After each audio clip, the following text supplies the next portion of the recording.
آله وصحبه أجمعين. سبحانك لا علم لنا إلا ما علمتنا إنك أنت العليم الحكيم. رب اشرح لي صدري ويسر لي أمري واحلل عقدة من لساني يفقهوا قولي. اللهم إنا نسألك برحمة النبيين وعبد المرسلين وعلى الملائكة المقربين. اللهم أغننا بالعلم وزينا بالحلم وأكرمنا بالتقوى وجملنا بالعافية يا رب العالمين. وقال المعلم رحمه الله تعالى ونفعنا به بعلومه في الدارين آمين. في ذكر شيء مما يترتب على المعصية من الخزي والدمار والحوان والبواب في الدنيا والآخرة إلى قوله وقال رسول الله صلى الله عليه وسلم لا يزني زاني حين يزني وهو مؤمن ولا يسرق سارق حين يسرق وهو مؤمن ولا يشرب الخمر حين يشربها وهو مؤمن. Nabi katakan tidak akan berzina seseorang yang hendak melakukan perzinahan ketika hendak melakukan di dalam hatinya ada keimanan, dan tidak akan menyolong orang yang hendak melakukan nyolong tersebut ketika hendak menyolong atau maling di dalam hatinya ada keimanan kepada Allah. Dan begitu juga tidak akan minum minuman keras, khamar, ketika hendak meminumnya di dalam hatinya ada iman. Jadi tidak akan kita berbuat maksiat kalau kita di dalam hati ada iman. Iman itu ada yakin akan Allah Subhanahu wa taala. Di dalam hati kita penuh yakin apa yang akan kita lakukan itu ada konsekuensinya, baik konsekuensinya pahala atau konsekuensinya dosa. Maka bagi orang yang beriman tersebut selalu di dalam perbuatannya penuh dengan kehati-hatian, ada pertimbangan ketika hendak melakukan apapun hal, atau yang mubah, atau yang makruh, atau yang haram, ataupun na'udzubillah sifat hal-hal yang maksiat, perbuatan dosa. Maka dengan hal yang demikian tidak akan melakukan kemaksiatan. Siapapun orangnya tidak akan melakukan kemaksiatan, tidak akan melakukan perbuatan dosa ketika dia hendak melakukannya di dalam hatinya ada keimanan kepada Allah, sehingga dia akan menjauhi perbuatan maksiat itu. Nah, maka dengan hal yang demikian seseorang yang melakukan perbuatan dosa di saat dia melakukan perbuatan dosa tersebut dengan senangnya, dengan mudahnya, maka menunjukkan hatinya tidak ada Allah, tidak ada iman di dalam hatinya. Maka dengan hal yang demikian apapun yang akan dilakukan di dalam hati yang tidak ada imannya kepada Allah pasti mudah untuk melakukan kemaksiatan dan jatuh ke dalam kemaksiatan itu. Qala Rasul sallallahu alaihi wasallam, "Idza aznabal 'abdu dhanban kana nuqtatas sauda fi qalbi, fa in taba safa qalbu, wa in 'ada zada dhalika hatta yaswad qalbu." Dzalika qauluhu ta'ala kalla bal rana 'ala qulubihim ma kanu yaksibun. Nabi katakan apabila seorang hamba melakukan perbuatan dosa, apabila seorang hamba melakukan perbuatan dosa, kana nuqtatas sauda fi qalbi, akan ditetapkan di dalam hatinya noda hitam, dititik di dalam hatinya noda hitam karena telah melakukan perbuatan dosa. Fa in taba safa qalbu, kalau seandainya dia bertobat dari melakukan maksiat tersebut, maka hatinya akan bersih, suci hatinya tersebut dari bertobat tersebut, dari perbuatan tobat yang awalnya dia dosa, kemudian dia bertobat, kemudian noda hitam itu akan dibersihkan oleh Allah. Wa in 'ada zada dzalik, namun kalau seandainya dia melakukan hal perbuatan yang sama, melakukan dosa lagi, maka akan dinodakan hitam lagi, titik lagi di dalam hatinya itu. Hatta yaswad qalbu, sampai hatinya menjadi gelap, hatinya menjadi penuh dengan noda. Seperti laksana hati tersebut adalah cermin. Cermin tersebut kalau seandainya kita kasih noda, titik, kasih terus, lama-lama kaca tersebut gak bisa buat kita berkaca. Kenapa? Karena nodanya terlalu amat banyak, menunjukkan akan dosanya kita udah terlalu banyak, sehingga dalam hati tersebut gak bisa merasakan lezatnya sholat, lezatnya ibadah, lezatnya zikir, lezatnya di dalam majelis ilmu, lezatnya membaca Quran. Ini ketika kita berada di dalam majelis, kalau seandainya hati kita gelisah, hati kita rungsing, kita malas mau datang dan lain sebagainya, itu menunjukkan hati kita masih banyak noda hitamnya, hati kita masih banyak kotornya. Kenapa hari ini kita baru mau berupaya untuk nyucinya? Imam Athaillah Sakandari mengumpamakan, Ibnu Athaillah Sakandari mengumpamakan, andaikan yang namanya kita masak pakai panci, yang panci tersebut kita taruh di atas api, kita taruh di atas tungku. Ketika udah selesai tungku tersebut, masak pakai panci tersebut, kita langsung cuci pancinya. Insya Allah setelah selesai masak langsung bersih itu panci. Kenapa? Karena kita bersihkan secara langsung. Begitu juga kalau seandainya itu panci kita pakai terus menerus, nggak pernah kita cuci pantatnya itu yang kena api itu, bagaimana keadaan panci tersebut? Pasti lama-lama akan hitam sampai keluar keraknya. Nah, ketika udah keluar keraknya, ini panci walaupun dibersihkan, walaupun dicuci, itu sulit, lama. Akan digosok bertahun-tahun. Setelah yang namanya digosok bertahun-tahun tersebut, pasti tetap hitamnya akan tetap ada. Noda hitamnya akan tetap nempel walaupun sudah dibersihkan. Beda dengan ketika kita namanya baru pertama kali pakai, habisnya langsung cuci, itu tetap kembali akan seperti pertama kali panci itu dipakai. Dalam artian masih bersih, nampak mengkilat dan lain sebagainya. Namun kalau dosa itu sudah berkerak, noda hitam itu sudah berkerak, maka sulit, harus kuat gosoknya itu. Gak bisa gosoknya pelan-pelan gitu, gak bisa. Kalau seandainya gosoknya pelan-pelan, tangan lepas, panci tetap kotor, panci tetap hitam. Walaupun kita upayakan 50 tahun gosoknya, 50 tahun gosoknya dengan cara pelan, media pelan-pelan, gak bisa. Pakai apa harus? Yaitu tadi, kalau ada pakai soda api, pakai soda api. Untuk apa? Untuk mengikis yang namanya kerak-kerak yang menempel di panci tersebut. Pantatnya panci tersebut, kerak-keraknya harus dibros dengan kuat. Gak bisa pakai spon, harus pakai besi kawat itu. Spon dari kawat harus kuat brosnya. Nah, baru bisa keraknya hilang, yang nempel yang ada di pantat tali itu, panci itu baru hilang. Nah, namun kalau seandainya tidak kita hilangkan, tidak kita bersihkan terus menerus, itulah umpama hatinya kita.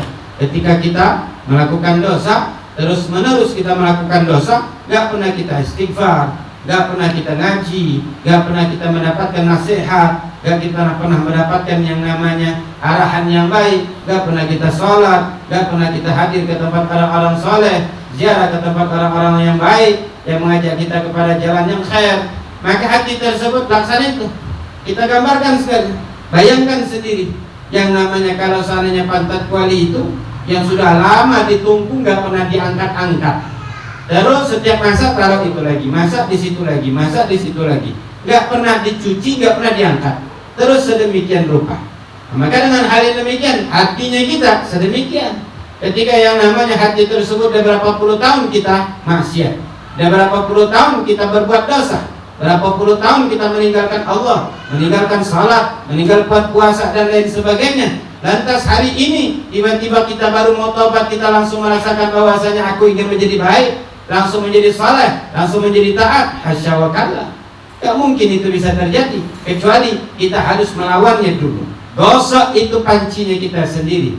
Gosok itu hati yang bergerak, hati yang bernoda, hati yang penuh dengan maksiat. Dengan apa? Dengan salat malam, dengan istighfar, dengan zikir, minta ampun kepada Allah, dengan banyak salat, dengan membaca Al-Quran, dengan banyak menghadiri majlis-majlis taklim, dengan mengkaji-kaji ilmu-ilmu Allah dan sunnah yang kita wajib kita ketahui dan wajib kita imani. Maka dengan hal yang demikian, itu namanya mau menggosok hati yang kotor menjadi bersih. Jangan sampai kita ibaratnya tadi baru sekali ke majlis, baru sekali ingin kita tobat, kemudian harus itu hari itu juga langsung bersih. Itu gak mungkin, gak mungkin. Maka perlu semangat kita sendiri untuk mengubah diri kita yang penuh dosa, penuh salah, untuk menjadi orang yang baik. Kadzalika qauluhu ta'ala, maka hal yang demikianlah Allah Subhanahu wa taala berfirman, kalla bal rana ala qulubihim ma kanu yaksibun. Kalla, janganlah demikian. Mana bal rana, melainkan hati mereka ada ran. Ran ini yang akan menimbulkan segala hal, keraguan kepada Allah, iya, malas di dalam ibadah, iya, malas mendengarkan nasihat, iya. Akan banyak hal-hal yang menyebabkan dari ran itu, noda itu, kita untuk berbuat baik, kita untuk hidup menjadi manusia yang layak dan lain sebagainya, karena ran itu sudah menumpuk di dalam hati akibat makanu yaksibun, apa yang telah mereka perbuat semasa dia hidup. Kalau alaihi salatu wassalam, qaswatul qalb min kasratid dzunub, kerasnya hati kita itu karena banyaknya dosa. Jadi hati yang penuh dengan dosa dan salah ini itu akan tidak banyak senang dengan hal-hal yang baik.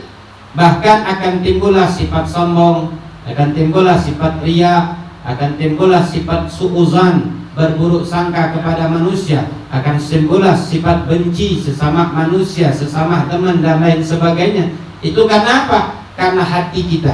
Dan kita akan merasa lebih baik daripada orang itu, lebih soleh daripada yang lain. Kita akan merasa lebih unggul, padahal kita baru sekali sholat, baru 2 kali ibadah dan lain sebagainya, akan merasa lebih baik daripada yang lain. Udah bisa kita mensesatkan orang lain, udah bisa kita menyalahkan dan mengoreksi orang lain. Ini akibat apa? Akibat hati yang rusak, akibat hati yang penuh dengan dosa. Nah, ini wajib kita sadari. Jangan sampai enggak. Karena apa? Kalau seandainya sampai kita membawa mati, ini sakit hati.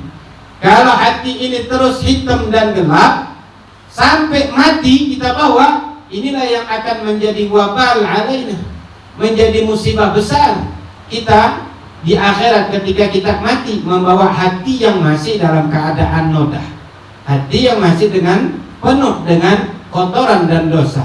Sedangkan Allah katakan, yauma la yanfa'u malun wala banun illa man atallaha biqalbin salim. Di hari tidak bermanfaat harta, anak dan keturunan, apapun yang kita miliki hidup di atas dunia tidak akan berguna ketika kita kembali kepada Allah, kecuali membawa hati yang selamat. Hati yang selamat adalah hati yang suci dari segala penyakit-penyakit hati, dari perbuatan-perbuatan dosa. Dan hati yang selamat tersebut adalah hati yang penuh dengan keimanan kepada Allah Subhanahu. Kita kalau seandainya hati kita itu sudah ruwet, hati kita itu sudah rusak, dapat ujian sedikit dari Allah sudah susahnya sampai segunung rasanya. Seakan-akan kita ditimpa yang namanya musibah itu, padahal sedikit, tapi seakan-akan satu gunung sudah kita pikul di atas pundaknya kita. Langsung kita suuzan sama Allah, berburuk sangka sama Allah. Langsung yang kemarin baru sholat, langsung gak jadi sholat. Yang kemarin hadir majelis, langsung gak jadi hadir majelis. Kenapa? Sedikit dikasih ujian sama Allah. Ini menunjukkan akan apa? Hati yang jauh dari Allah, hati yang rusak, hati yang penuh dengan maksiat dan kedurhakaan kepada Allah. Ketika hati tersebut baru sedikit dikasih cobaan oleh Allah di dalam kehidupan, mungkin gak ada duit, mungkin sakit sedikit, langsung malas untuk melakukan ketaatan dan kebaikan kepada Allah. Ini menunjukkan hati kita rusak. Jangan kita senang-senang, jangan kita bangga-bangga dengan kondisi kita hari ini yang kita mempunyai hati yang rusak. Itulah yang akan menyebabkan kita semakin berat dan semakin tidak merasakan lezat ketika kita bermunajat dan berdoa kepada Allah Subhanahu wa ta'ala. Qala sallallahu alaihi wasallam, innal abda la yuhramar rizqu bidzanbi yusibu. Nabi katakan, sesungguhnya seorang hamba akan diharamkan dari rizki Allah, dijauhin dari rizki Allah dengan sebab dia melakukan dosa. Nah, jadi melakukan dosa itu menyebabkan rizki kita sempit, menyebabkan kurangnya rizki datang, kelancaran dari rizki dan lain sebagainya. Itu faktor dosa. Yang ngomong siapa? Nabi. Jadi kalau seandainya rizki kita sudah mulai kurang, rezeki kita mulai sempit, payah keekonomian dan kehidupan kita, itu menunjukkan bahwasanya dosa kita sudah banyak ini. Saldo dosa sudah banyak. Bagaimana harus kita lakukan? Luruskan sholatnya kita dan perbanyak istighfar kepada Allah. Akuin semua kesalahan dan dosa yang telah kita lakukan. Al-hadis wa Allah ta'ala ila Musa, ya Musa, awwalu man mata min khalqi iblis, la'anahu Allah li'annahu awwalu man asani wa man asani katabtuhum mayyitan. Di dalam hadis kursi Allah subhanahu wa ta'ala mewahyukan kepada Musa, kepada Nabi Allah Musa, Allah mengatakan, wahai Musa, pertama kali hambaku yang mati adalah iblis. Pertama kali makhlukku yang mati adalah iblis. La'anahullah, yang Allah laknat. Kenapa iblis mati? Li'annahu awwalu man asani. Karena iblis adalah makhluk yang pertama kali durhaka kepadaku. Enggan tidak mau sujud kepada Adam. Nah ini Allah perintahkan iblis satu kali untuk sujud di hadapan Adam. Iblis gak mau. Karena gak mau tersebut, akhirnya iblis dikatakan oleh Allah subhanahu wa ta'ala, dia udah mati. Mati apanya? Mati hatinya. Nah, jadi pernah kisah, suatu hari ketika itu ada seseorang yang masuk ke dalam hutan sendirian, gak ada teman. Di dalam hutan tersebut ketemu sama iblis. Ketika ketemu sama iblis, ini manusia mengatakan, siapa engkau? Jawab, aku iblis. Oh ya sudah, kata manusia, karena gak ada manusia di dalam hutan, cuman aku dan engkau, gak ada teman. Ya sudah, kita iblis, kita berteman. Kata iblis, oke, kalau seandainya kamu berteman sama aku. Walhasil, di dalam perjalanan dia berteman, manusia sama iblis di dalam hutan tersebut, ketika yang namanya waktu sholat, ini manusia gak sholat. Terus diamatin sama iblis, zuhur gak sholat, asar gak sholat, sampai besok pagi. Ini manusia gak sholat. Ketika itu dia besok paginya iblis datang sama manusia. Manusia, hari ini adalah perpisahan antaraku dan kau. Kenapa? Kata manusia, udah, kalau aku amatin kau ini dari mulai kita berteman zuhur sampai pagi ini 5 kali kau gak sholat. Kalau seandainya kau 5 kali gak sholat, bagaimana nasib kalau seandainya Allah subhanahu wa ta'ala turunkan laknat di atas antara kita berdua ini? Dulu aku sekali Allah perintahkan untuk sujud kepada Adam, langsung Allah laknat aku. Allah katakan aku terlaknat, keluar dari surga gara-gara satu kali maksiat. Allah suruh aku sujud kepada Adam, bukan Allah suruh sujud aku kepada Allah itu sendiri. Kalau Allah sujud perintahkan kepada aku lakukan. Namun ini Allah perintahkan aku sujud di hadapan Adam. Itu aku nolak sekali, aku dilaknat oleh Allah subhanahu wa ta'ala. Lantas bagaimana engkau wahai manusia, yang mana kau diperintahkan oleh Allah bukan untuk sujud kepada pohon dan lain sebagainya. Kau diperintahkan oleh Allah untuk sujud di hadapan Allah subhanahu wa ta'ala. Dalam satu hari 5 kali wajib kau sujud. Maka dengan hal yang demikian, satu hari kau tidak pernah sujud, bagaimana murka Allah? Bagaimana durhakanya engkau di hadapan Allah subhanahu wa ta'ala? Oleh karena hal yang demikian, daripada akan datang musibah, bala api yang akan Allah turunkan dari langit untuk membakar engkau, karena aku ada di situ, aku terkena. Lebih baik aku menyingkir dan tidak mau berteman kepada engkau wahai manusia. Iblis takut sama manusia nggak sholat, bisa temenin katanya. Iblis berteman mau sama orang yang mau sholat. Iblis berteman mau dengan orang yang taat sama kita dalam majelis ini. Biar apa? Biar kita nggak jadi sholat, biar kita nggak jadi baik. Ketika yang namanya kita dalam majelis ini, iblis lebih banyak main di sini, nggak main di diskotik, nggak main di klub, nggak main di tempat judi dan lain sebagainya. Kenapa? Karena itu rumah setan. Buat apa lagi digoda dan diganggu? Karena mereka datang sama setan. Mereka datang ke rumah setan. Apa yang ada di rumah setan itu dihidangi, akan dijamu sama setan dengan apa yang ada. Karena kalau kita datang ke rumah orang lain, datang ke rumah orang soleh, kita nggak bakalan dihidangi dengan judi, kita nggak akan dihidangi dengan cacian dan makian, kita nggak akan dihidangi dengan kebodohan. Pasti kita akan dihidangi dengan apa? Dengan nasihat, dengan makan makanan yang enak, dengan minum minuman yang segar dan lain sebagainya, dengan ilmu yang baik, dengan akhlak dan yang baik. Ini kalau kita datang ke rumah orang soleh. Namun kalau kita datang ke rumah setan, maka kita akan dihidangin apa yang dimiliki setan. Kita akan dihormatin oleh setan dengan apa yang dimiliki oleh setan. Kalau setan punyanya minuman keras, kasih. Kalau setan punya sabu-sabu, kasih. Kalau setan punya yang namanya perempuan nakal, kasih. Siapa yang datang ke rumah setan? Maka kalau seandainya datang ke majelis ilmu akan dikasih ilmu. Datang ke majelis ilmu akan dikasih apa yang namanya nasihat. Kenapa? Di sini untuk menjadi baik. Namun setan gak pernah tinggal diam. Untuk apa? Menyesatkan hati kita satu sama lain, menimbulkan adanya kebencian, permusuhan, suuzon, dan lain sebagainya.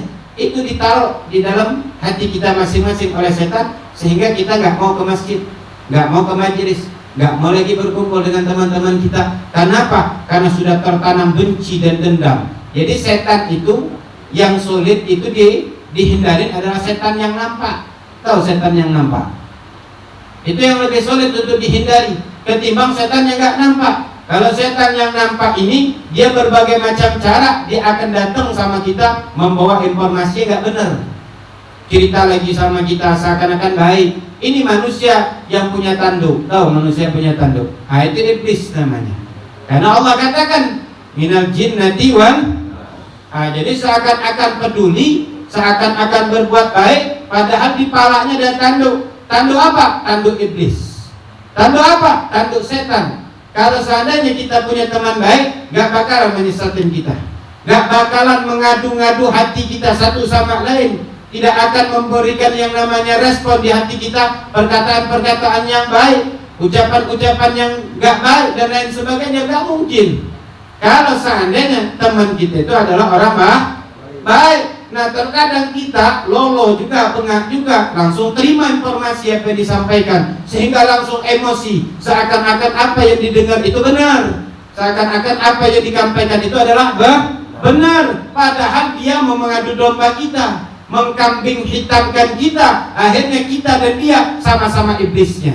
Sama-sama apa? Sama-sama setannya. Yang kena fitnahnya apa? Akhirnya yang kena fitnah majelisnya.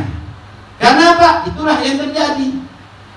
Itu yang terjadi. Akhirnya majelisnya yang kena fitnah, tempat yang baiknya kena fitnah. Padahal yang menjadi setan adalah mereka yang lain. Maka dengan hal yang demikian, ayo sama-sama kita pakai akal sehat. Ayo kita pakai yang namanya hati nurani yang sehat. Tujuan kita datang ke majelis untuk apa? Niatnya kita ke majelis untuk apa? Kalau seandainya niat untuk ke majelis tersebut hanya sekedar gurau, hanya sekedar namanya main-main, bukan di sini tempatnya. Di sini kita akan diajari nasihat. Di sini kita akan ajarkan ilmu. Di sini kita akan ajarkan akhlak yang baik.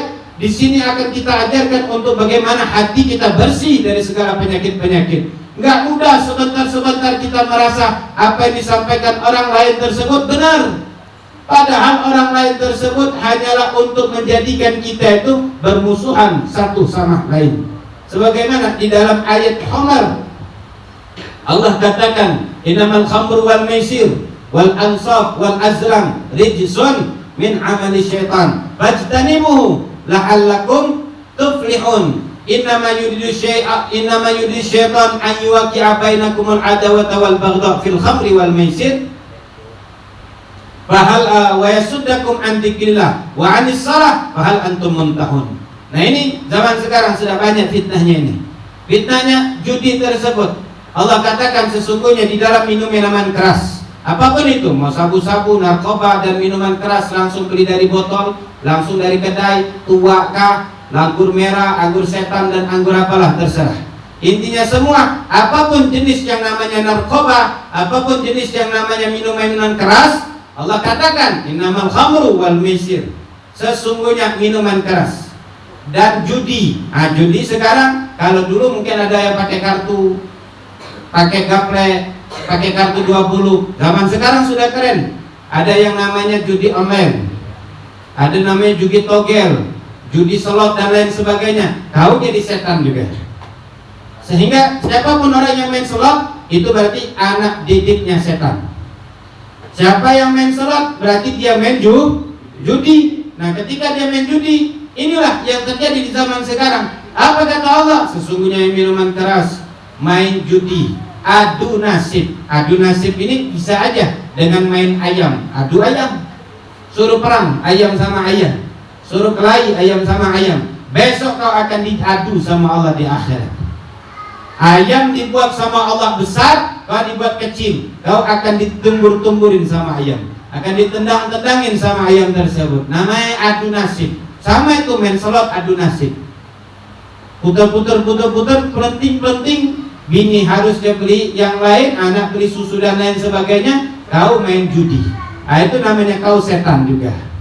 Maka dari hal yang demikian, hati-hati zaman sekarang. Kalau mau datang ke majelis, ingat niat yang baik, tanam akhlak yang baik, ingin berubah. Jangan sampai perbuatan setannya ente bawa lagi ke dalam majelis. Sama aja merusak majelis namanya. Maka dari hal yang demikian, apabila kita sudah yang namanya mandi comberan, kepengen namanya bersih badan, jangan yang comberan tersebut dibawa ke tempat yang baik, akan terkontaminasi. Tapi yang namanya comberan itu bersihkan dulu, udah bersih, baru bawa ke dalam majelis. Kenapa? Itu namanya ingin berbuat baik. Tapi kalau namanya kita udah tahu kita ini jahat, kita ini nakal dan lain sebagainya, kita bawa ke dalam majelis ingin berbuat baik, tersinggung sedikit langsung keluar dari majelis. Majelisnya nggak baik. Kenapa? Orangnya jahat dia loh. Orangnya banyak, omongannya rusak dan lain sebagainya. Seakan-akan kau itu bersenian, padahal dari luar datang ke majelis sudah banyak dosa. Baru 2 hari 3 hari ada tersinggung sedikit perasaan, sudahlah betul di dalam majelis rusak semua orangnya.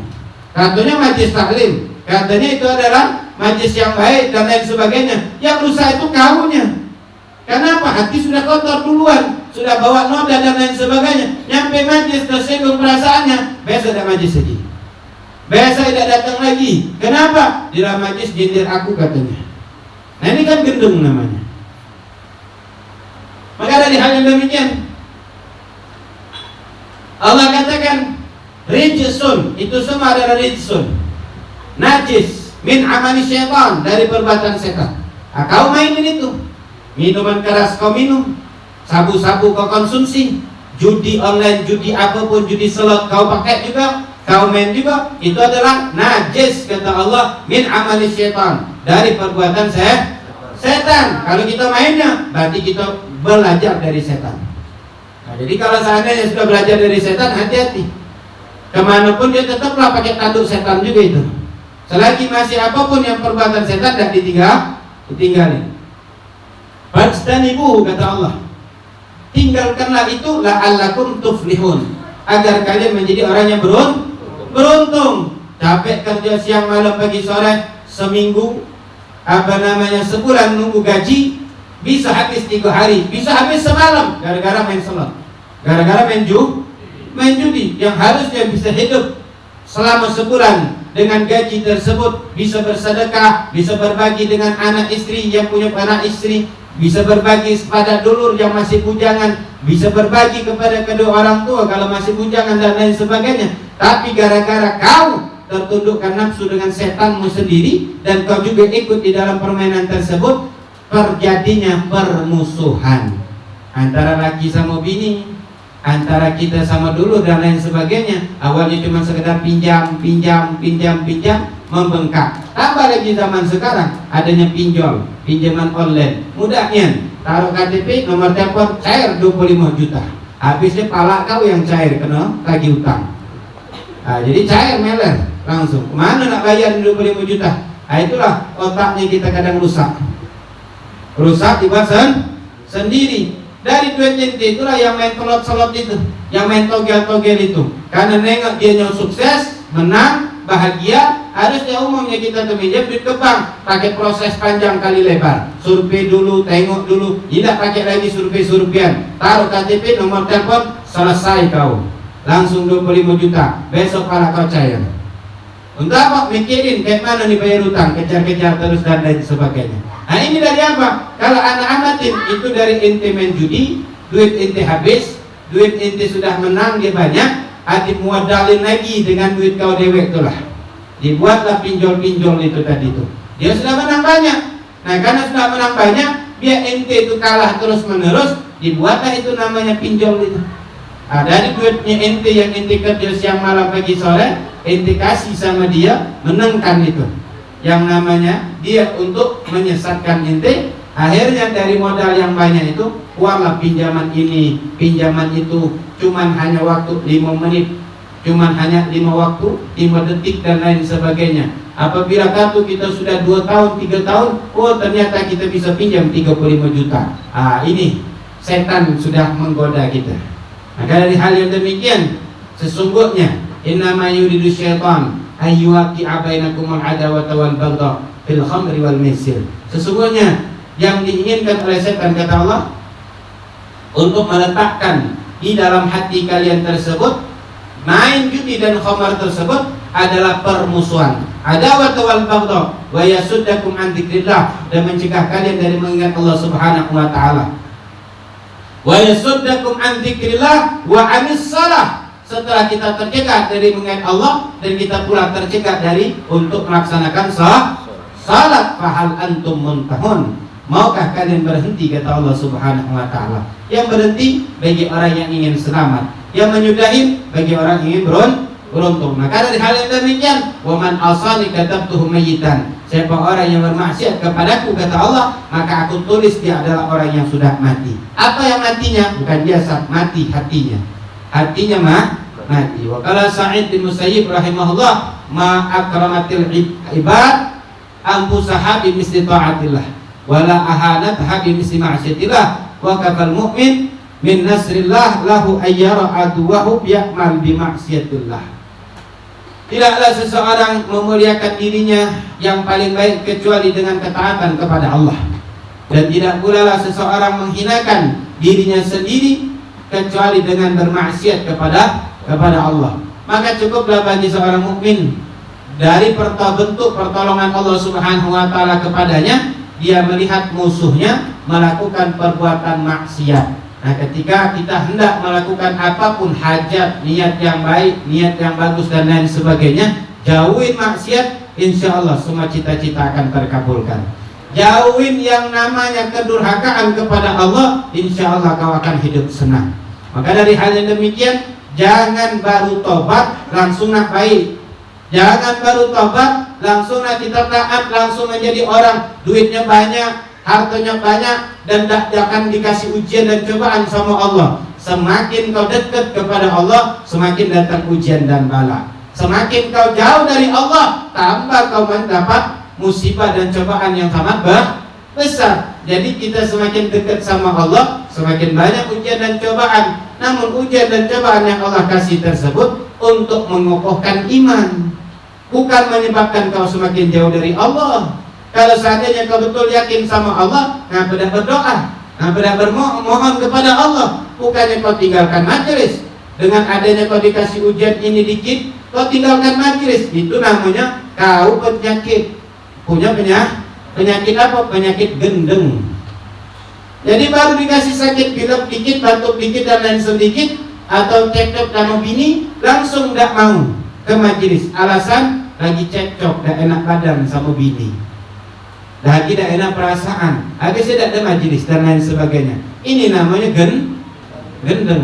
Nah, jadi ingat bahwasanya kita ingin melakukan kebaikan dan ketaatan tersebut, harus berani melawan nafsu kita, harus berani melawan apa kebodohan kita dan lain sebagainya. Mudah-mudahan kita semua menjadi orang yang baik. Amin. Dan menjadi orang yang selamat di dunia dan di akhirat, dan mudah Allah mudahkan urusan dunianya kita, masalah rizki kita, amin, harta kita dan keluarganya kita dengan mudah. Dan mudah-mudahan Allah Subhanahu wa taala tolong kita dengan taufik dan hidayahnya, amin, untuk istiqomah di dalam kebaikan, amin, untuk istiqomah di dalam meninggalkan kemaksiatan, amin, untuk istiqomah di dalam mencari ilmu Allah dan ilmu Rasulullah, amin, dan untuk istiqomah di dalam melawan kebodohannya kita, amin, dan meninggalkan kebodohan yang selama ini kita kerjakan dan kelalaian yang kita kerjakan. Dan mudah-mudahan Allah Subhanahu wa taala jadikan kita semua selamat di dunia, selamat di akhirat, berkat Nabi Muhammad sallallahu alaihi wasallam. Al-Fatihah.